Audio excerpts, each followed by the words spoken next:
The Outsiders, Chapter 9, page 131. It was almost 6:30 when I got home. The Rumble was set for 7, so I was late for supper, as usual. I always come in late. I forget what time it is. Derry had cooked dinner, baked chicken and potatoes and corn. 2 chickens because all 3 of us eat like horses, especially Derry. But although I love baked chicken, I could hardly swallow any. I swallowed 5 aspirins, though, when Derry and Soda weren't looking. I do that all the time because I can't sleep very well at night. Derry thinks I just take 1, but I actually take 4. I figured 5 would keep me going through the Rumble and maybe get rid of my headache. Then I hurried to take a shower and change clothes. Me and Soda and Derry always got spruced up before a Rumble.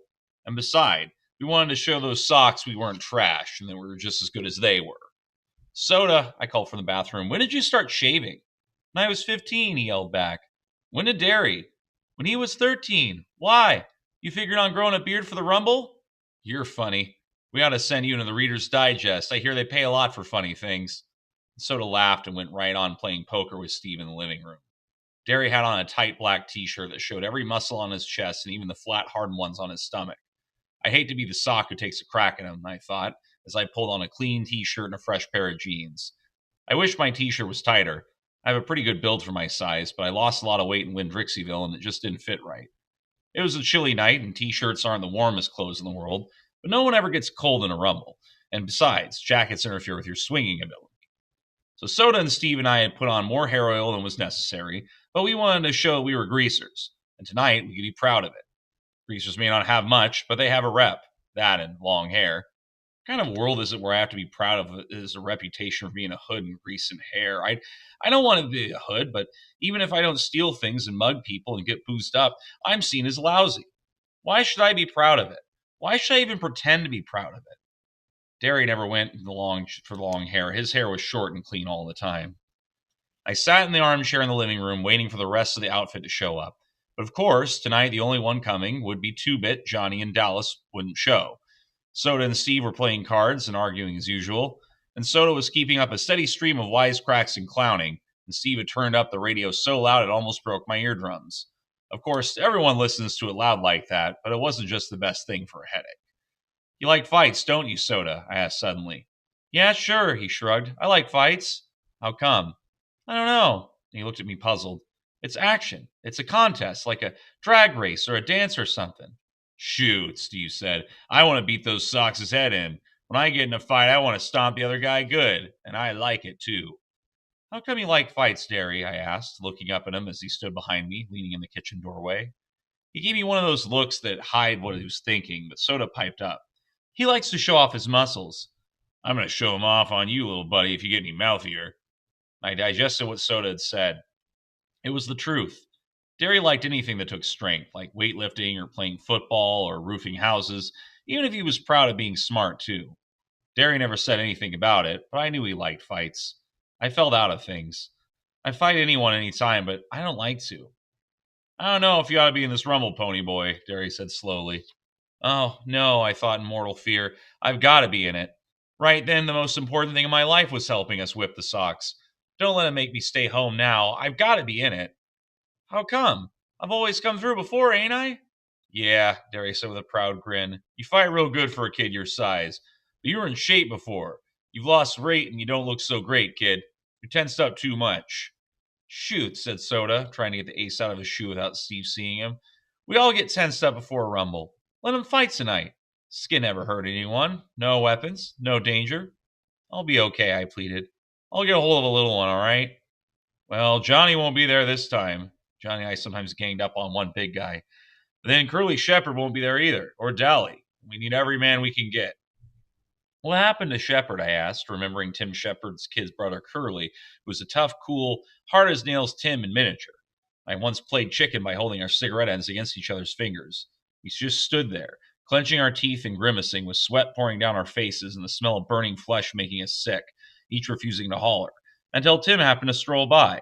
When he saw we were really burning holes in each other, he cracked our heads together and swore to kill both of us if we ever pulled a stunt like that again. I still have the scar on my forefinger. Curly was an average downtown hood, tough, not real bright, but I liked him. He could take anything.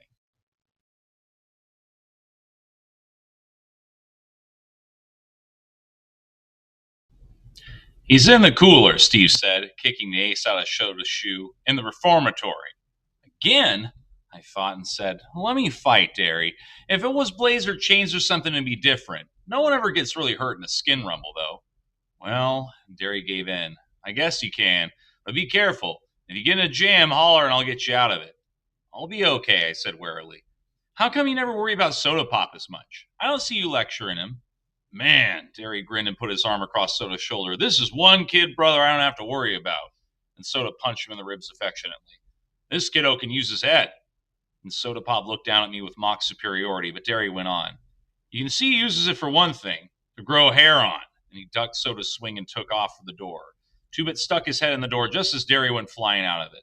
Leaping as he went off the steps, Derry turned a somersault in the midair, hit the ground, and bounced up before Soda could even catch him. Well, Two-Bit said cheerfully, cocking an eyebrow. I see we're in prime condition for a rumble. Everybody happy? Yeah, screamed Soda as he did a flying somersault off the steps. He flipped up to a walk on his hands and then did a no-hands cartwheel across the yard to beat Derry's performance. The excitement was catching. Screeching like an Indian, Steve went running across the lawn in flying leaps, stopped suddenly, and flipped backward. We could all do acrobatics because Derry had taken a course at the Y, and he spent a whole summer teaching us everything he learned on the grounds that might come in handy in a fight. And it did, but it also got Two-Bit and Soda jailed once. They were doing midair flips down town sidewalk, walking on their hands, and otherwise disturbing the public and the police. Leave it to those two to pull something like that. And with a happy whoop, I did a no-hands cartwheel off the porch steps, hit the ground, and rolled to my feet. Two-Bit followed me in a similar manner. I'm a greaser, Soda Pop chanted. I'm a JD in a hood. I black in the name of our fair city. I beat up people. I rob gas stations, and I am a menace to society. Man, do I have fun. Greaser, greaser, greaser, Steve sing-songed.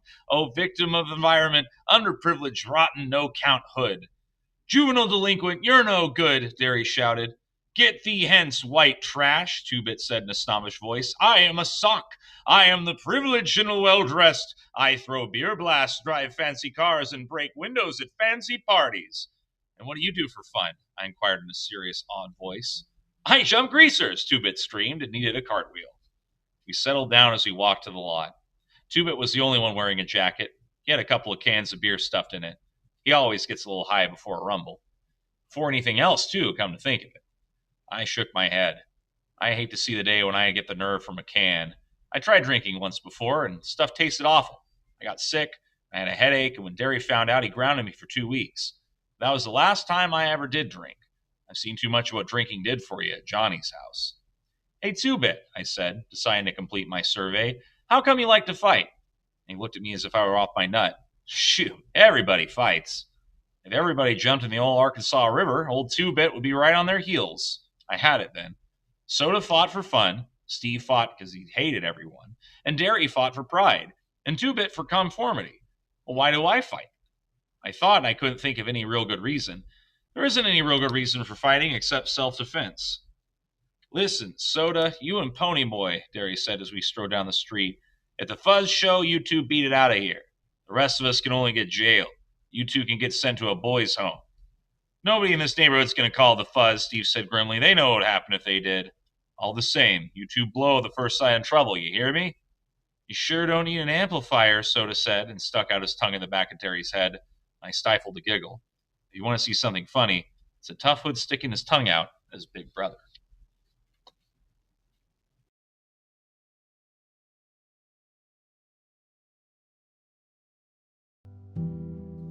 Do you ever feel like life is just passing you by?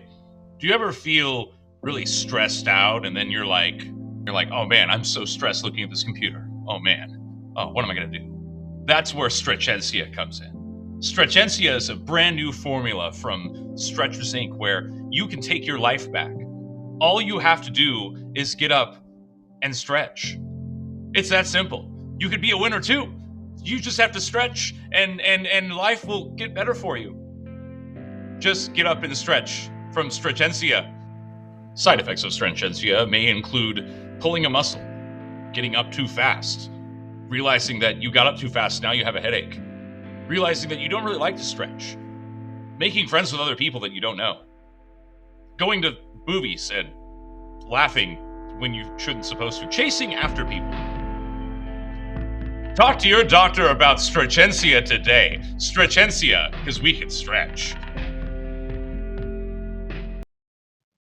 Page 138 at the top. Tim Shepard and company were already waiting when we arrived at the vacant lot, along with a gang from Brumley, one of the suburbs. Tim was a lean, cat-like 18-year-old who looked like the model JD you see in the movies and magazines. He had the right curly black hair, smoldering dark eyes, and a long scar from temple to chin where a tramp had belted him with a broken pop bottle. He had a tough, hard look to him, and his nose had been broken twice. Like Dowley's, his smile was grim and bitter. He was one of those boys who enjoy being a hood. The rest of his bunch were the same way. The boys from Brumley, too. Young hoods who grew up to be old hoods. I never thought about it before, but they just get worse as they get older, not better. I looked at Derry. He wasn't going to be any hood when he got old. He was going to get somewhere. Living the way we do will only make him more determined to get somewhere.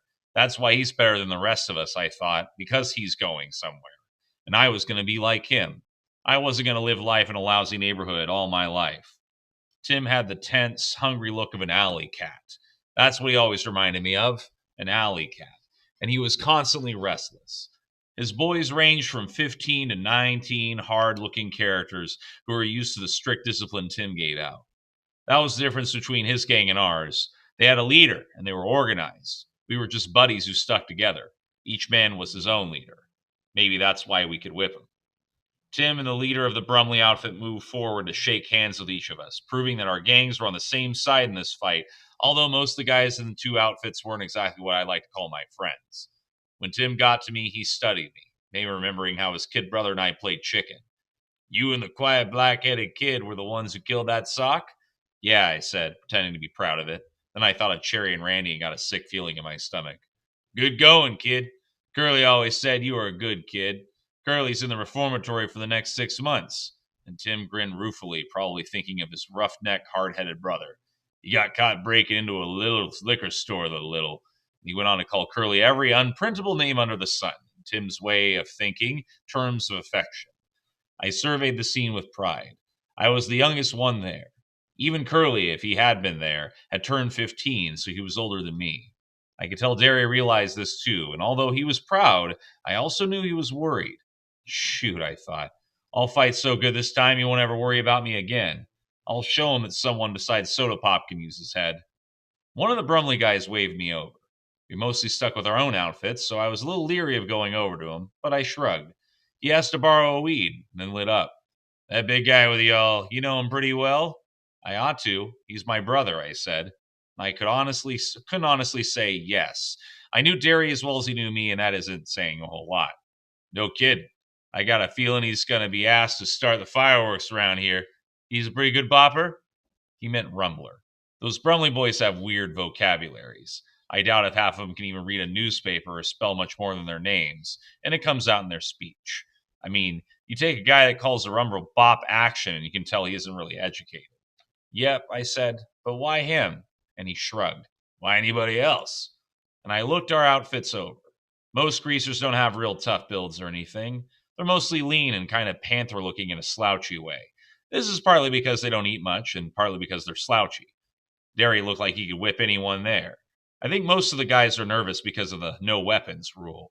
I didn't know about the Brumley boys, but I knew Shepard's gang were used to fighting with anything they could get their hands on.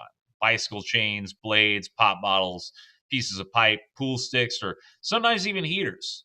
I mean guns. I kind of have a lousy vocabulary too, even if I am educated. Our gang never went in for weapons. We're just not that rough. The only weapons we ever used were knives, and shoot, we carry them mostly for looks, like Two-Bit with his black-handled switch. None of us had ever really hurted anybody or wanted to, just Johnny, and he hadn't wanted to. Hey, Curtis, Tim yelled, and I jumped. Which one? I heard Soda yelling back. The big one. Come over here. And the guy from Brumley looked at me. What did I tell you? And I watched Derry go towards Tim, and the leader of the Brumley boys. He shouldn't be here, I thought suddenly. I shouldn't be here, and Steve shouldn't be here, and Soda shouldn't be here, and Two-Bit shouldn't be here either. We're greasers, but we're not hoods, and we don't belong with this bunch of future convicts. We could end up like them, I thought. We could, and the thought didn't help my headache. I went back to stand with Soda and Steve and Two-Bit then because the socks were just arriving, right on time. They came in 4 carloads and filed out silently. I counted 22 of them, and there were 20 of us, so I figured the odds were as even as we could get them. Derry always liked to take on 2 at a time anyway. They looked like they were all cut from the same piece of cloth, clean shaven with semi-beetle haircuts, wearing striped or checkered shirts with light red or tan-colored jackets, Madras ski jackets. They could just as easily have been going to the movies as to a rumble. That's why people don't ever think to blame the Sox and are always ready to jump us. We looked hoodie and they looked decent.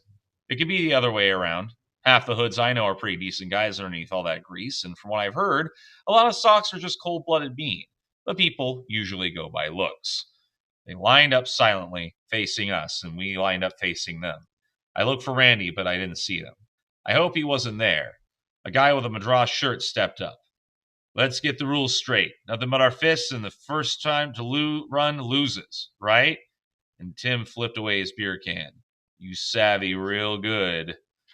And then there was an uneasy silence. Who was going to start it? Derry solved the problem. He stepped forward under the circle of light made by the street lamp, and for a minute, everything looked unreal, like a scene out of a J.D. movie or something. And then Derry said, I'll take on anyone.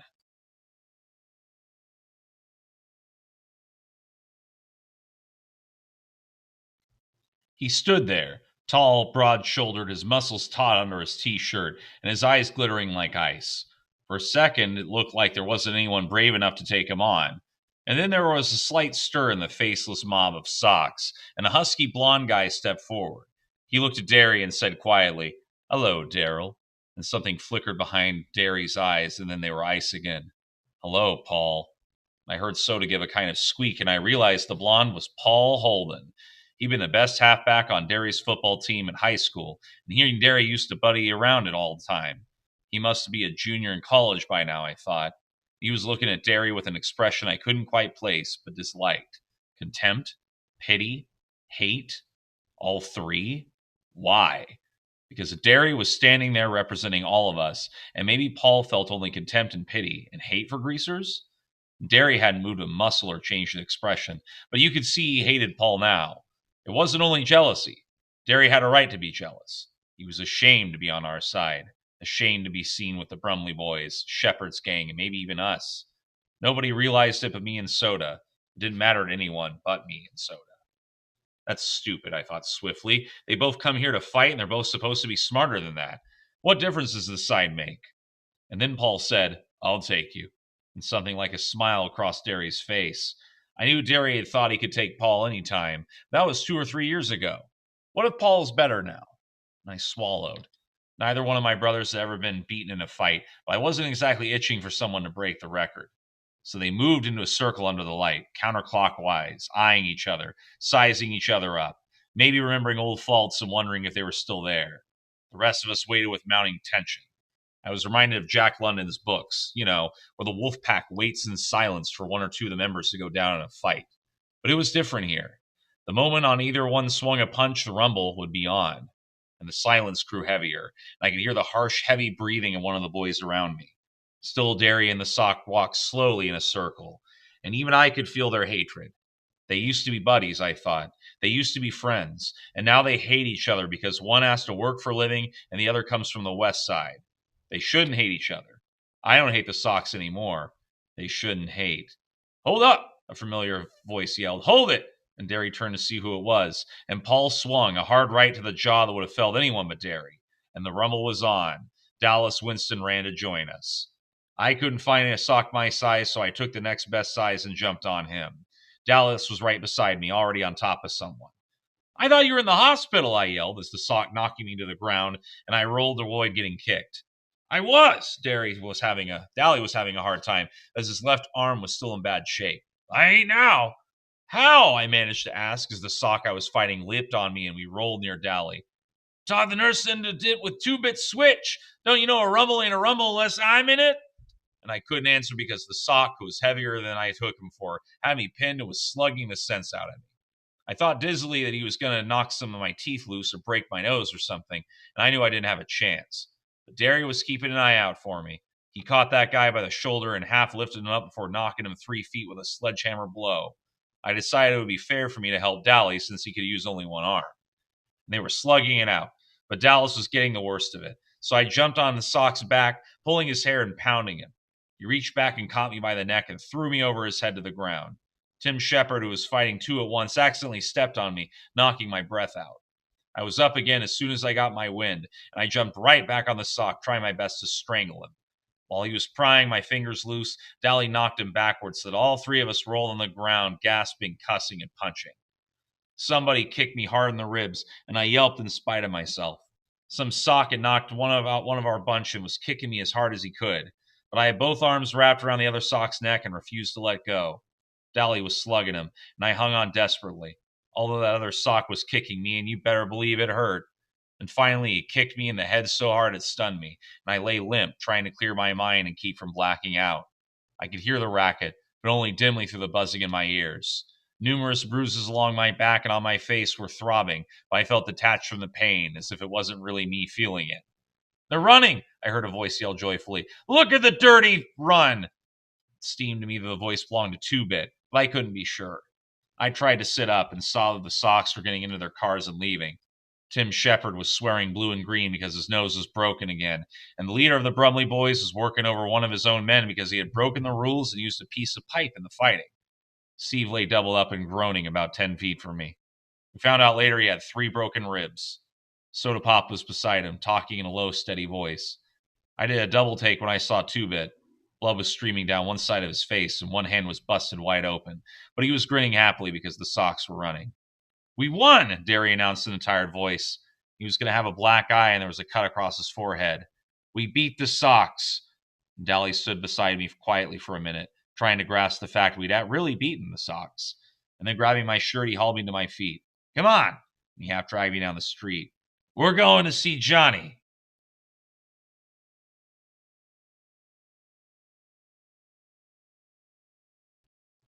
I tried to run but stumbled, and Dally impatiently shoved me along. "Hurry! He's getting worse when I left. He wants to see you." I don't know how Dallas could travel so fast and hard after being knocked around and having his sore arm hurt some more, but I tried to keep up with him. Track wasn't ever like the running I did that night. I was still dizzy and had only a dim realization of where I was going and why. Dally had Buck's Merrill's T-Bird parked in front of our house, and we hopped in. I sat tight as Dally roared the car down the street. We were on 10th when the siren came on behind us, and I saw a reflection of the red light flashing in the windshield. "Look sick," Dally commanded. "I'll say I'm taking you to the hospital," which would be truth enough. And I leaned against the cold glass of the window and tried to look sick, which wasn't too hard feeling the way I did then. The policeman looked disgusted. "All right, buddy, where's the fire?" "The kid," Dolly jerked his thumb toward me. "He fell over on his motorcycle. I'm taking him to the hospital." I groaned, and it wasn't all fake out. I guess I looked pretty bad, too, being cut and bruised like I was. And the fuzz changed his tone. "Is he real bad? You need an escort?" "How'd I know if he's bad or not? I ain't no doc. Yeah, we could use an escort." As the policeman got back to his car, I heard Dally hiss, "Sucker." With the siren ahead of us, we made record time getting to the hospital. All the way there, Dally kept talking and talking about something, but I was too dizzy to make the most out of it. "I was crazy. You know that kid? Crazy for wanting Johnny to stay out of trouble, for not wanting him to get hard. If he had been like me, he'd never have been in this mess. If he got smart like me, he'd never run to that church.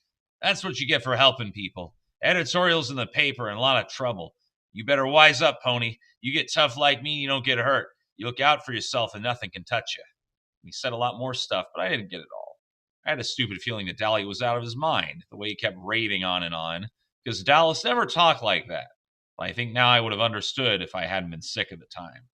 The cop left us at the hospital, and Dally pretended to help me out of the car. The minute the cop was gone, Dally let go of me so quick I almost fell. "Hurry!" And we ran through the lobby and crowd past the people in the elevator. Several people yelled at us, I think because we were pretty racked up looking, but Dally had nothing on his mind except Johnny. I was too mixed up to know anything, but I had to follow Dally. When we finally got to Johnny's room, the doctor stopped us. "I'm sorry, boys, but he's dying." "We got to see him," Dally said and flicked out Two-Bit's switchblade. His voice was shaking. "We're going to see him. If you give me any static, you'll end up on your own operating table." But the doctor didn't bat an eye. "You can see him. That's because you're his friends, not because of that knife." And Dally looked at him for a second, then put the knife back in his pocket. We both went into Johnny's room, standing there for a second, getting our breath back in heavy gulps. It was awful quiet. It was scary quiet. And I looked at Johnny. He was very still, and for a moment I thought in agony, he's dead already. We're too late. And Dally swallowed, wiping the sweat off his upper lip. Johnny Cake? He said in a hoarse voice. Johnny? And Johnny stirred weakly, then opened his eyes. Hey, he managed softly. We won, Dally panted. We beat the Sox. We stomped them. We chased them out of our territory. Johnny didn't even try to grin at him. Useless. Fighting's no good. He was awful white. And Dally licked his lips nervously. They're still writing editorials about you in the paper, Johnny, or for being a hero and everything. He was talking too fast and too calmly. Yeah, they're calling you a hero now and heroizing all the greasers. We're proud of you, buddy. And Johnny's eyes glowed. Dally was proud of him. That was all Johnny ever wanted. Pony boy. I barely heard him. He came closer and leaned over to hear what he was going to say. Stay gold, pony boy. Stay gold. The pillow seemed to sink a little, and Johnny died. You read about people looking peacefully asleep when they're dead, but they don't. Johnny just looked dead, like a candle with the flame gone. I tried to say something, but I couldn't make a sound. Dally swallowed and reached over to push Johnny's hair back. Never could keep you that hair back. That's what you get for trying to help people, you little punk. That's what you get. And whirling suddenly, he slammed back against the wall. His face contracted in agony and sweat streamed down his face. Damn it, Johnny! And he begged, slamming one fist against the wall, hammering it to make it obey his will. Oh, damn it, Johnny, don't die. Please don't die. And he suddenly bolted through the door and down the hall.